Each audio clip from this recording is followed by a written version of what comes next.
नमस्कार दोस्तों, स्वागत है आपको और एक डरावनी कहानी में। अगर कभी रात के 12 बजे आप किसी सुनसान रास्ते से गुजरे और आपको झाड़ियों के पीछे से कोई फुसफुसाहट सुनाई दे तो पीछे मत मुड़िएगा, क्योंकि झीखोर गांव में जो दिखता है वो इंसान नहीं, वो बुलावा होता है। कहते हैं झीखुर गांव का श्राप ऐसा है कि वहाँ जो एक बार रात में रुक गया वो सुबह तक या तो पागल हो जाता है या गायब हो जाता है। साल था 1987। मध्य प्रदेश का एक छोटा सा इलाका, झीखोर गांव। ये गांव के चारों ओर घना जंगल, बीच से बहती सूखी नाला जैसी नदी और गांव के बाहर एक टूटा हुआ पुराना हवेली जैसा ढांचा, जिसे लोग बड़के ठाकुर की कोठी कहते थे। गांव के लोग उस कोठी का नाम सुनते ही कांप जाते थे। कहते थे कि वहाँ रात को कोई माधवी नाम की औरत रोती है, कभी झूले पर हंसते हुए दिखाई देती है और कभी तालाब में किसी को डुबा देती है। कहानी की शुरुआत होती है अनिल से, जो शहर का एक युवा पत्रकार था। उसे गांव की लोक कथाओं और अंधविश्वास पर रिपोर्ट बनाना पसंद था।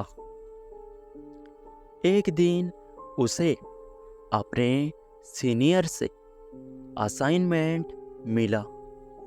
झीखोर गांव में पिछले कुछ महीनों से लगातार 5 लोगों की गुमशुदगी हो चुकी है। जाकर पता लगाओ। अनिल अपने दोस्त धीरज के साथ कैमरा, टॉर्च और रिकॉर्डिंग डिवाइस लेकर निकल पड़ा। झीखुर गांव में पहुंचते ही उन्होंने नोटिस किया कि गांव बहुत अजीब था। लोग जल्दी दरवाजा बंद कर रहे थे। बच्चों को बाहर खेलने को नहीं दिया जा रहा था और हर कोई डर से कांप रहा था। एक बूढ़ा आदमी रघुनाथ ने अनिल को देखकर कहा, बाबूजी, यहाँ रात मत बिताना।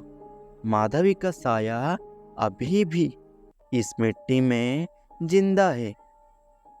अनिल ने उन्हें पूछा, कौन माधवी?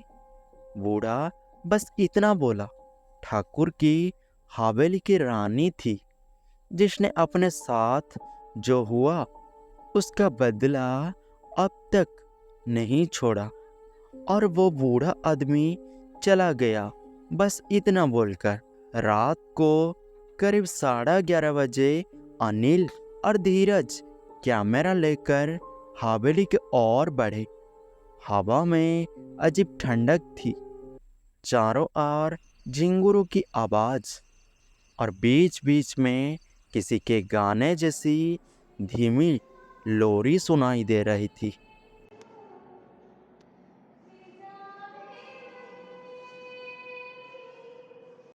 अरुण ने धीरज को बोला, सुन धीरज, ये लोरी कौन गा रहा है?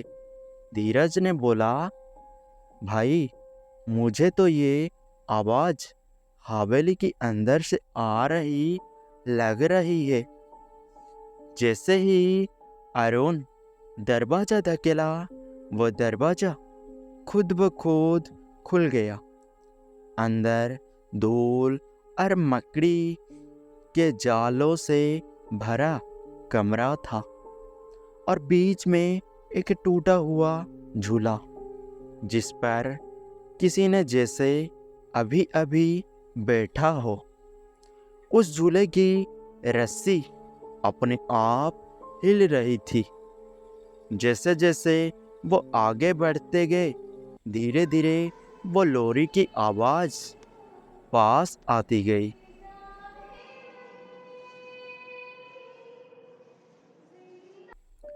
अनिल ने कैमरा चलाया और रिकॉर्डिंग में सिर्फ पैटिक नॉइज आ रही थी। अचानक धीरज बोला, भाई कोई मेरे पीछे है। अनिल ने जब मुड़कर देखा तो कोई नहीं था, और तभी धीरज के कंधे पर किसी ने जोर से हाथ रखा। वो जोर से चिल्लाया और भागते भागते हवेली के पिछले हिस्से की ओर चला गया। जब अनिल उसके पीछे गया तो वहाँ कुछ नहीं था, बस दीवार पर खून से लिखा था, अब खेल शुरू हुआ है। अगले दिन अनिल ने गांव के पुराने पुजारी भैरवनाथ से पूरी कहानी कही। कहा जाता है 50 साल पहले ठाकुर रुद्र प्रताप सिंह झीकुर का जमींदार था और उसकी पत्नी माधवी बहुत सुंदर थी, पर ठाकुर उसे तांत्रिक विधियों में बलि के लिए इस्तेमाल करना चाहता था। माधवी ने ठाकुर साहब को विरोध किया और एक अमावस्या की रात ठाकुर ने उसी के गले पर खंजर चला दिया। मरते वक्त माधवी ने कहा, रुद्र प्रताप, जिस रात ये हवेली ढहेगी उस रात मैं लौटूंगी और तेरे वंश को खत्म कर दूंगी। तब से हर 20 साल हवेली में एक नई मौत होती है और रात को फिर वही समय बिल्कुल 12 बजे अनिल अकेला हवेली में पहुंचा। पर इस बार हवेली वैसी नहीं थी जैसा पहली बार थी। इस बार दीवारों पर खून से भीगी हुई थी और झूले पर धीरज बैठा था, पर उसका चेहरा सफ़ेद, आंखें काली और मुस्कान मृत जैसी थी। अरुण ने धीरज से पूछा, भाई तो ठीक है? लेकिन धीरज मुस्कुराया और बोला, माधवी ने बुलाया है, वो तुम्हारा इंतजार कर रही है।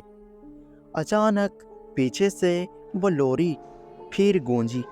अनिल ने टॉर्च घुमाई और देखा सफ़ेद साड़ी में एक औरत, लंबे बाल, आधा चेहरा जल चुका है और उसकी आंखें सीधी अनिल की ओर। वो औरत बोली, रुद्र प्रताप, तू लौट आया। और तभी अनिल पीछे हटते हटते गिर पड़ा। धीरे धीरे हवेली का फर्श धंसने लगा और उसमें से हाथ बाहर आने लगे, जैसे मिट्टी खुद जिंदा हो। सुबह गांव वालों ने हवेली की खंडहर से चीखों की आवाज़ सुनी, और जब सब अंदर गए उन्हें सिर्फ एक कैमरा मिला और उसमें रिकॉर्ड थी वही लोरी, और आखिरी फ्रेम में अनिल के चेहरे पर वो औरत की परछाई झिलमिला रही थी। आज भी उस गांव के लोग कहते हैं, अब हर अमावस्या की रात हवेली के उस झूले पर 2 साए हंसते हुए झूलते हुए दिखते हैं, एक माधवी और एक अनिल। तो दोस्तों, अगर कभी आप मध्य प्रदेश के किसी पुराने रास्ते से गुजरे और कहीं कोई पुरानी हवेली दिखे जिसके सामने टूटा हुआ झूला झूल रहा है, तो रुकिएगा मत, क्योंकि कौन जानता है वो आपको देख रही हो। और हाँ, अगली बार जब आप किसी सुनसान जगह जाए तो याद रखिए, हर कहानी बस कहानी नहीं होती। अगर आपको ये कहानी पसंद आई है तो हमारी चैनल को ज़रूर सब्सक्राइब कीजिए।